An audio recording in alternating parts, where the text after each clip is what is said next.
Uma boa noite a todos. Que a paz do Divino Mestre Jesus, que a suavidade de Maria seja em nossos corações. Estamos aqui mais uma vez para trazer as nossas reflexões sobre os ensinamentos que Jesus dirigem até nós. Na noite de hoje, notadamente, nós vamos tratar da parábola do filho pródigo. Em que contexto vai acontecer a proposta dessa parábola? Jesus estava reunido com aqueles considerados pecadores e com os publicanos. Os publicanos são os cobradores de impostos. Eram judeus cobrando impostos de judeus. Por isso, eles eram muito discriminados. E os fariseus, saduceus, doutores da lei, ficavam perguntando: como que ele, na condição de mestre, reúne com essa gente? Jesus, para trazer clareza acerca da mensagem que ele veio trazer e para quem ele veio trazer, ele vai propor algumas parábolas para facilitar o entendimento. Ele vai falar daqui a parábola da moeda perdida, vai falar da a parábola da ovelha perdida. E para ajudar na compreensão, ele propõe essa parábola conhecida como parábola do filho pródigo. A parábola diz basicamente o seguinte: um homem tinha 2 filhos. O filho mais novo chegou perto do pai e disse: pai, eu quero a minha herança. O pai foi, dividiu os bens, entregou para ele. Dias depois, ele foi embora. Ele foi para uma terra distante. Nessa terra distante, ele gastou tudo rapidamente. Foi viver na vida de farra e gastou todo o dinheiro rapidamente. Quando ele termina de gastar o dinheiro, aquela região é visitada por um período de grandes dificuldades. Uma verdadeira assolação visitou aquela terra. Ele não tinha dinheiro, não tinha uma profissão, foi contratado por um senhor que cuidava de porcos e ele foi apacentar porcos. Lembrando que naquela época, porcos era uma atividade proibida, porque era proibido comer carne de porco. Cuidando daqueles porcos, tinha uma regra muito simples: você só pode se alimentar depois que os porcos alimentaram. Então ele tinha muita dificuldade em conseguir o alimento. E foi ficando naquela carência. Um dia, ele caiu em si e pensou o seguinte: lá na casa do meu pai, os trabalhadores são tratados com muito mais dignidade que eu tenho aqui. Eu não sou digno de ser chamado de filho, mas eu vou até meu pai e vou pedir a ele que me contrate como um simples trabalhador. No outro dia, bem cedo, ele se levantou e voltou para casa. No caminho de casa, o pai dele o avistou de longe. Viu o encontro dele, pediu que trouxesse sandália, túnica, anel de família, o abraçou, beijou, chamou de filho, pediu que preparasse uma grande festa para comemorar a chegada dele. À noite, a festa acontecendo, o irmão mais velho chegou. Quando viu todo aquele burburinho da festa, ele chamou um dos criados e perguntou: o que está acontecendo?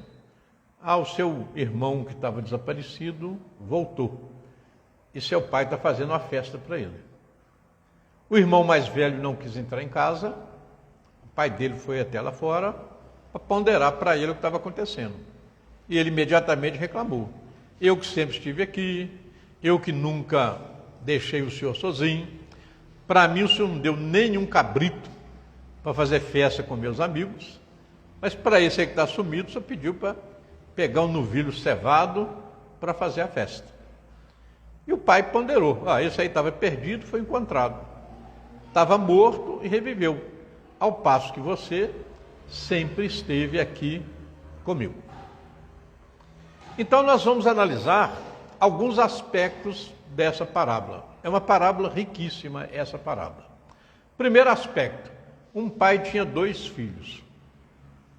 Nós podemos considerar esses 2 filhos como 2 grandes segmentos de uma humanidade de provas e expiações preparada para trilhar um caminho de espiritualização. É o momento que nós estamos vivendo. Então esses 2 filhos representam 2 segmentos da nossa sociedade. E a gente vai procurar caracterizar esse filho mais novo e esse filho mais velho. O filho mais novo chegou perto do pai dele e disse: me dá metade dos seus bens, ou seja, aquilo me pertence, que eu vou viver a vida. E foi para uma terra bem distante. Primeiro aspecto, para a gente compreender essa parábola, a gente tem que ir na primeira pergunta do livro dos Espíritos, que é Deus. Deus é a inteligência suprema, princípio de todas as coisas. Nós, postulantes da doutrina, temos Deus como infinitamente justo e bom. Nós temos Deus como um Pai misericordioso. Qual é esse papel desse Deus nas nossas vidas? Deus vai oferecer para as criaturas basicamente 3 coisas. Todos os provimentos para as necessidades de cada criatura. Então, toda criatura tem todos os provimentos que ele necessita. Lembrando que no seio dos provimentos, as carências fazem parte. Não ter faz parte da necessidade daqueles que precisam reeducar na dor aquilo que não quis educar no amor. Então a carência também é uma forma de provimento. Não é correto dizer que nós temos dificuldades. O que nós temos são benditas oportunidades de aprender na dor aquilo que a gente se recusou a aprender no amor. Então Deus não coloca dificuldade, senão não seria infinitamente bom e justo. Ele coloca o indivíduo na medida certa, no peso correto. A segunda coisa que Deus oferece às criaturas é a inteligência. E a inteligência está de acordo com o momento evolutivo de cada um. Para os animais, o instinto é suficiente. Para os vegetais, a sensação já é suficiente. Para nós outros, uma razão já bem desenvolvida e uma consciência que começa a desenvolver.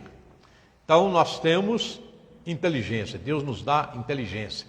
É uma inteligência suprema e daí derivam todas as outras inteligências. Terceiro quesito que Deus nos dá é a oportunidade da escolha. Então nós podemos escolher. Então Deus dá os provimentos, a inteligência e a possibilidade de escolha. Como que ele vai gerenciar tudo isso? O Criador não interfere, ele preside. E como que o Criador preside as nossas vidas? Através das leis naturais. Então Deus instituiu as leis morais e as leis físicas e biológicas. De acordo com essas leis, tudo existe e tudo vive. E uma das leis de Deus é a lei de causa e efeito. O que garante a lei de causa e efeito? Eu tenho provimento, eu tenho inteligência e eu tenho a liberdade de escolher. É a causa, é o plantio, é a ação. Isso é livre. Uma vez que eu fiz essa escolha, uma vez que eu realizei uma ação, a partir daí a reação já é compulsória. Ela já não depende mais de mim. Ela depende das leis de Deus. Ela depende daquilo que eu movimentei, das energias, dos sentimentos, dos valores. Então eu posso plantar o que eu quiser plantar, mas eu terei que colher tudo aquilo que eu plantei. Mas o Criador é tão misericordioso que ele permite que a gente tenha várias colheitas simultaneamente. Imagina que se eu plantasse uma coisa e tivesse que colher tudo para poder plantar outra. Aí nós não tínhamos solução. Mas ele permite que a gente possa plantar infinitas coisas. Significa dizer que nos momentos de dificuldade, a única coisa que verdadeiramente nos tira da dificuldade é plantar o bem, para que a colheita comece a se equilibrar. Então aquele filho pródigo resolveu sair de casa, resolveu pegar os bens e ir para uma terra distante. Essa foi a ação dele. A reação já não está no controle dele. A reação já depende das leis divinas. E esse processo dele pegar os bens e ir para a terra distante atende a uma outra lei muito interessante. Uma lei é a lei de encarnação. A outra lei é de reencarnação. Na pergunta 132, ele trata da questão da encarnação. Os espíritos querem saber por que a gente encarna. Por que encarna? Para evoluir. E como que se evolui durante uma encarnação? Vivendo expiações e vivendo provas. Como a nossa caminhada evolutiva é muito extensa, porque de acordo com a questão 115, nós somos criados simples e ignorantes. Deus deu a cada um de nós uma missão. No cumprimento da missão, nós descobrimos a verdade. Na medida que nós descobrimos a verdade, nós vamos reaproximando do Criador. O que é que diz essa questão 115? Você tem um ponto de partida que é igual para todos, que é a simplicidade e a ignorância, e você tem um ponto de chegada que é igual para todos, que é a perfeição. Todas as criaturas passam por esse processo evolutivo, só que ele é muito extenso, então ele não cabe numa encarnação. Então nós precisamos de múltiplas encarnações. As múltiplas encarnações nós chamamos de reencarnação. Aí você vai na questão 67. Qual é o objetivo agora da reencarnação? Progresso da humanidade. Expiação para as criaturas. Sem a lei de reencarnação, onde estaria a justiça divina? Então os espíritos terminam de responder essa questão fazendo a pergunta: sem a lei de reencarnação, onde estaria a lei da justiça divina?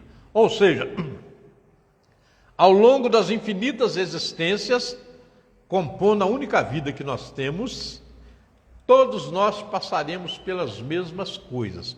Uns demoram um pouco mais, uns demoram um pouco menos, uns vai mais fácil, o outro vai de forma mais difícil, mas todos nós passamos pelas mesmas situações ao longo das nossas existências. Porque para chegar na condição de espírito puro, a gente tem que ter todo o conhecimento intelectual e todo o domínio moral. Então todos nós passamos por todos os processos.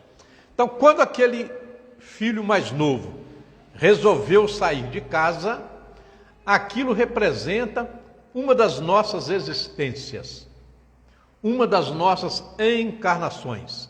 E o conjunto dessas encarnações é que vai compor a nossa vida. E lembre-se, a lei de reencarnação é o princípio estruturante da nossa doutrina. Toda a nossa doutrina é estruturada a partir do princípio da reencarnação. Muito bem. O que esse jovem mais novo representa na nossa sociedade? Aqueles que já conquistaram tudo que a matéria poderia oferecer. Resolveram usufruir dessa conquista da matéria. Vai ter como resultado uma vida dissoluta e o crescimento de um vazio interior. Então ele vai experimentar o crescimento de um vazio interior. Quanto mais ele gasta, maior é o vazio interior. Pela lei de ação e reação, ele resolveu gastar tudo que tinha. Quem gasta tudo que tinha, fica sem. Fica na carência. Aí Jesus vai dizer: teve naquela região um processo de escassez. Mas qual região que teve uma escassez?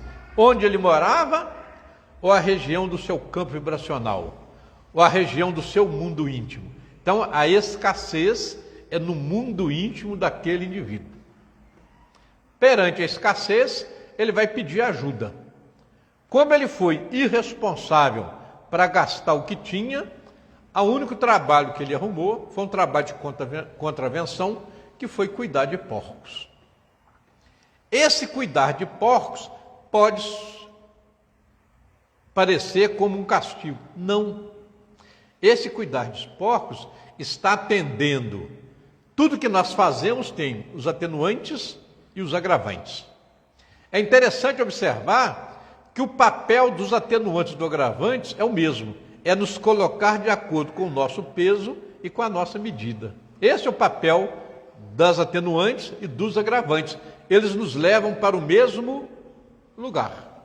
Então, os agravantes ali ajudam aquele rapaz a se sentir mais rapidamente um ser solitário, um ser desprotegido. Porque quando ele vai para uma terra distante, ele vai para um ambiente desconhecido. Ele sai da proteção do lar, do pai, da família, dos amigos. Então, aquela situação difícil que ele foi colocado, acelera o processo de compreensão daquele indivíduo. E quando acelera o processo de compreensão, ele vai fazer uma coisa muito difícil de se fazer, que é o arrependimento. Observem que se a gente for em Mateus, no capítulo 4, quando ele diz que Jesus ficou sabendo que João Batista houvera sido preso, Jesus estava em Nazaré. Jesus vem para Cafarnaum, chega de manhã, o sol aquecendo a cidade, e a luz do Cristo vem aquecer as nossas almas. E o que ele enxerga? Uma humanidade em trevas, sentada à beira do vale da morte. Contemplando esse cenário, qual é o primeiro ensinamento do Cristo na sua missão terrena? Arrependei-vos, é chegado o Reino dos Céus. É o primeiro ensinamento do Cristo. Arrependei-vos. Por que arrependei-vos? Ele encontrou uma humanidade mergulhada no remorso. Não é minha culpa, coitado de mim, esse governo, essas pessoas. Tá certo? É a pessoa da reclamação. Aquele que reclama, o seu campo vibracional vai só se encolhendo. Jesus olhou e falou: vocês erraram, estão aí sofrendo aí de remorso. Não os quero como pessoas mergulhadas no remorso. Eu os quero como pessoas arrependidas. O que é o arrependimento? Eu reconheço que errei, tenho clareza que eu não quero mais aquilo para mim, mas o que eu sei fazer é aquilo. Então o arrependimento me leva a buscar, a aprender a fazer diferente do que eu sempre fiz. Quando eu vou buscar aprender a fazer diferente do que eu sempre fiz, aí que começa o processo expiatório. As dificuldades externas, a censura, as críticas, e de acordo com a questão 621, que a lei de Deus está escrita em mim, o juiz censura aqui, me dizendo: você não foi bem. Passado por esse processo de aprendizagem, agora eu sei fazer diferente do que eu fazia antes. Quando eu começar a fazer diferente, eu estou começando a trabalhar. O que é trabalho para a doutrina? É ser útil. Quando eu sou útil, eu estou fazendo a verdadeira caridade. Então, só agora, fazendo diferente do que eu fazia antes, é que eu estou reparando as minhas faltas. Então, aquele jovem, diante do cenário, ele caiu em si e se arrependeu do que tinha feito. Decisão que ele tomou: voltar para casa. Mas ele estava voltando para casa na condição daquele que não merecia ser chamado de filho. Mas, de novo, Deus é Pai de infinita bondade. Quando ele vem caminhando, o pai dele o avistou de longe. Foi ao encontro dele, abraçou, beijou. sandália para proteger os pés, túnica para reconhecer a posição dele na sociedade, anel de família, chamou de filho e fez festa. Quem é o filho pródigo dos dias atuais? Cada um de nós aqui presente, encarnados e desencarnados, somos filhos pródigos de volta para casa. Nós já compreendemos que os valores materiais são extremamente importantes, que têm que ser cuidados, que têm que ser respeitados, que a gente tem que ter gratidão pelos valores materiais. Mas eles fazem parte de um processo das nossas vidas. Mas eles já não são mais capazes de nos completar. Nós já precisamos, de forma consciente, nos espiritualizarmos. Então nós somos filhos pródigos de volta para casa. Aquele pai que vai encontrar o filho ao longe é aqui representado por Jesus.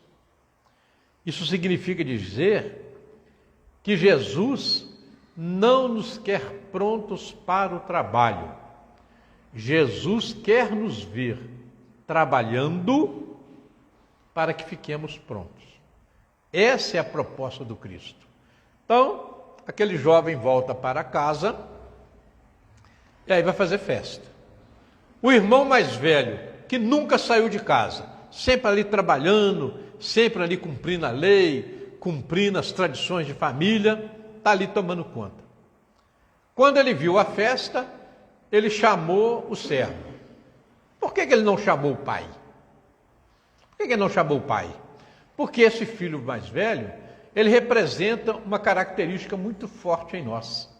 É a questão de se melindrar, é a questão da maledicência, é a questão da inveja, é a questão dos ciúmes. Porque ele deveria perguntar ao pai. Quando ele pergunta o servo deve falar assim, está fazendo festa para o seu irmão, aquele vagabundo que sumiu, que não quis trabalhar nem nada. Você que é bobo, fica aí trabalhando, entendeu? Vai lá e envenena o negócio. Mas por que envenena? Porque ele abriu a guarda para receber o veneno. Por isso que Jesus nos pede para orar e vigiar, para não cairmos em tentação. Que tentação? As nossas imperfeições. Mas ele abriu a guarda. Mas qual é o sentimento mais forte nesse filho mais velho? O egoísmo. Quando a gente vai nas questões 913 e 917 do Livro dos Espíritos, que trata do egoísmo, nós podemos extrair dessas duas questões. Na primeira, qual é o vício mais radical, ou seja, aquele que tem raízes mais profundas em nós? Obtém como resposta o egoísmo. Então, o egoísmo é o vício que tem raízes mais profundas em nós. Vai na questão 917. Kardec quer saber, pelos nossos esforços, dá para vencer o egoísmo? Aí os espíritos vão dizer, ainda não. Ainda não. Por quê? O egoísmo é um sentimento que está intimamente ligado ao princípio material. Então o egoísmo não tem nada a ver de espiritual. Ele tem tudo a ver com o princípio material, de acordo com a questão 27 do Livro dos Espíritos. Tem o princípio inteligente e tem o princípio material. Então o egoísmo está ligado essencialmente ao princípio material. Nós, na nossa jornada evolutiva, nós partimos de uma origem e vamos chegar à perfeição. Nós ainda estamos muito próximos da origem. Como nós ainda estamos muito próximos da origem, de acordo com a questão do capítulo 5 do Evangelho segundo o Espiritismo, ainda existe em nós uma predominância das imperfeições sobre as virtudes. Mais do que isso, nós somos parte do princípio inteligente, mas as nossas manifestações físicas e perispirituais é através do corpo e do perispírito. Como que nós percebemos o mundo? Através dos 5 sentidos. Os 5 sentidos leem a matéria. Ou seja, as nossas percepções são notadamente sensoriais. Nós ainda somos muito dependentes da matéria para compreender o mundo. Talvez da ordem dos 98% ainda, nós dependemos da matéria para compreender o mundo. Então veja só, nós somos dependentes da matéria para compreender o mundo. O egoísmo está intimamente ligado à matéria. Com essas duas verdades, a gente pode tirar uma conclusão lógica e verdadeira, que o egoísmo ainda faz parte das nossas vidas. Ele está muito presente nas nossas vidas. A gente só não vai ter mais egoísmo quando a gente não tiver mais dependência da matéria.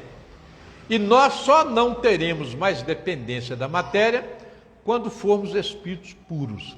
Então, na nossa jornada evolutiva, até chegar na condição de espíritos puros, nós vamos conviver com o egoísmo que vai sendo minimizado na medida que a gente vai compreendendo, que a gente vai aprendendo a ser solidário, que a gente vai cumprindo aquele versículo 12 do capítulo 7 de Mateus, né? Façai aos outros tudo aquilo que você gostaria que vos fizesse. Então esse filho mais velho representa esse nosso aspecto da nossa humanidade.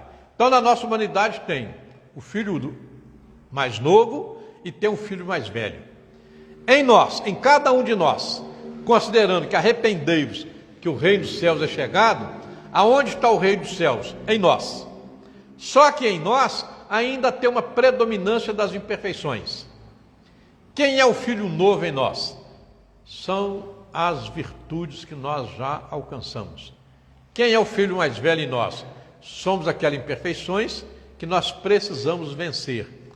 Algumas nós já estamos lutando contra elas, algumas a gente sabe que existe e não sabe ainda como tratá-las, e temos imperfeições que a gente nem considera como imperfeição, a gente nem sabe a natureza delas. Então, essa parábola do filho pródigo vem nos trazer essa lição. Para encerrarmos, Jesus e o Criador são os mais pródigos que conhecemos. O Criador é pródigo na sua misericórdia, suprimento, inteligência e permitir o livre-arbítrio. E Jesus é prodigioso em amar e ter compaixão por cada um de nós. Amando e tendo compaixão, Jesus mudou a história da humanidade só exercendo esses dois princípios: lei de amor e compaixão no trato das criaturas. Aquele que olha no fundo do olho de cada um e pergunta: que queres que eu vos faça? Isso ele pergunta para o filho mais velho.